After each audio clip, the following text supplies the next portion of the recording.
جانوروں کی قربانی کر دیتے ہیں، جس کو 16 سال پرورش کیا ہے، پالا ہے، محبت سے ہم جو ہے اسے پوسے ہیں، اس جانور کی ہم قربانی کر دیتے ہیں۔ کبھی ہم نے اپنے کامن سینس سے سوچا کہ یہ پر ہے، آخر ہم نے جو قربانیاں پیش کی ہے اور ہر سال جو ہم قربانیاں دیتے ہیں، یہ عید الاضحیٰ اور یہ قربانی کا عمل ہم سے کیا کہنا چاہتا ہے، ہمیں کیا سبق دینا چاہتا ہے؟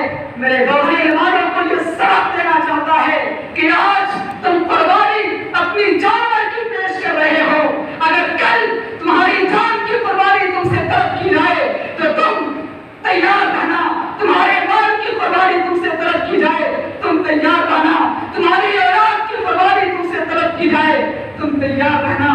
میں ایک واقعہ سناؤں جس سے ہمارا شما کا ایمان تازہ ہو جائے گا۔ علی الدین کا نام آپ نے سنا ہوگا۔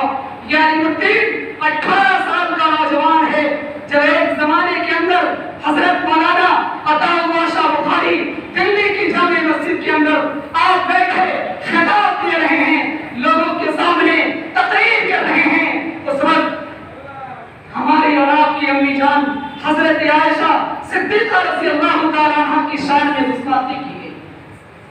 ایک سکھ نے امی جان کی شان میں گستاخی کی تھی۔ اس وقت حضرت مولانا عطا اللہ شاہ بخاری نے دلی کے جامع مسجد میں لوگوں کے سامنے یہ تقریر کی تھی کہ مسلمانوں، ہم بھی تو اسی صحابہ کی اولاد ہیں جو اسلام کے اچھے مجاہد تھے، اس بلال حبشی کی اولاد ہے جو پتھر کے پتھر کھائے اور قسم قسم کی سزائیں برداشت کیے، قسم قسم کی سزاؤں کو برداشت کیا، اس کے باوجود بھی اسلام کے دامن کو نہیں چھوڑا۔ مسلمانوں، کیا ہمارے رگوں کے اندر ہمارے انہیں صحابہ کرام کا خون گردش نہیں کر رہا؟ کیا تمہارے رگوں کے اندر گردش بند ہو گئی ہے؟ تمہارے رگوں میں خون موجود نہیں ہے؟ میرے دوستو، دلی کی جامع مسجد سے رات کو 1:30 بج رہے تھے، علی الدین 18 سال کا نوجوان کھڑا ہوتا ہے اور پنجاب کا اسی راتوں رات سفر کرتا ہے اور اس شوق کے ساتھ، اس جذبے کے ساتھ کھڑا ہوتا ہے کہ کون تم وقت ہے، کون نالائق ہے جس نے مسلمانوں، ہماری اور آپ کی امی جان حضرت عائشہ صدیقہ رضی اللہ تعالیٰ عنہ کی شان میں گستاخی کی ہے۔ آج ہم اس کے سر کو تن سے جدا کریں گے۔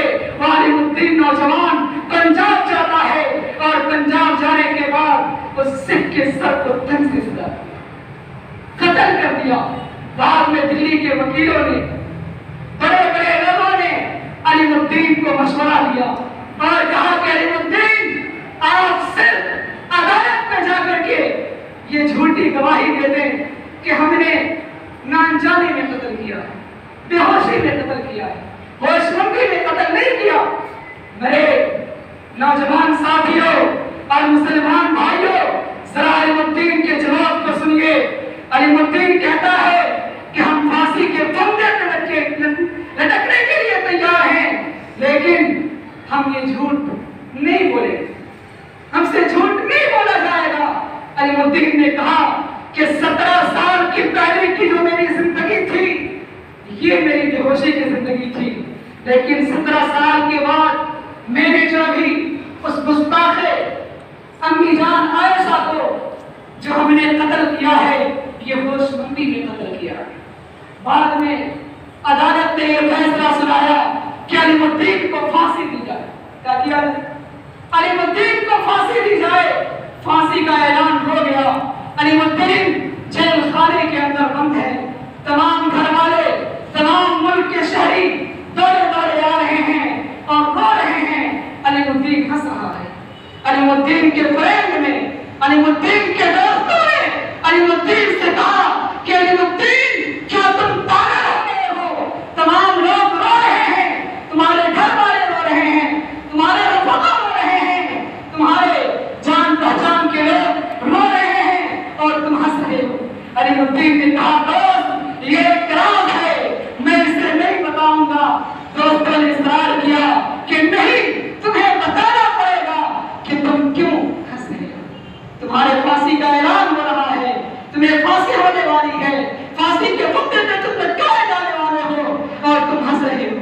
کریم الدین نے کہا کہ اصل بات یہ ہے کہ جب میں رات سویا تھا جب خواب میں اللہ کے رسول صلی اللہ علیہ وسلم آئے تھے اور اللہ کے رسول نے کہا کریم الدین میں تمہارا انتظار کر رہا ہوں، تم جلدی میرے پاس آ جاؤ، میں تمہارا انتظار کر رہا ہوں۔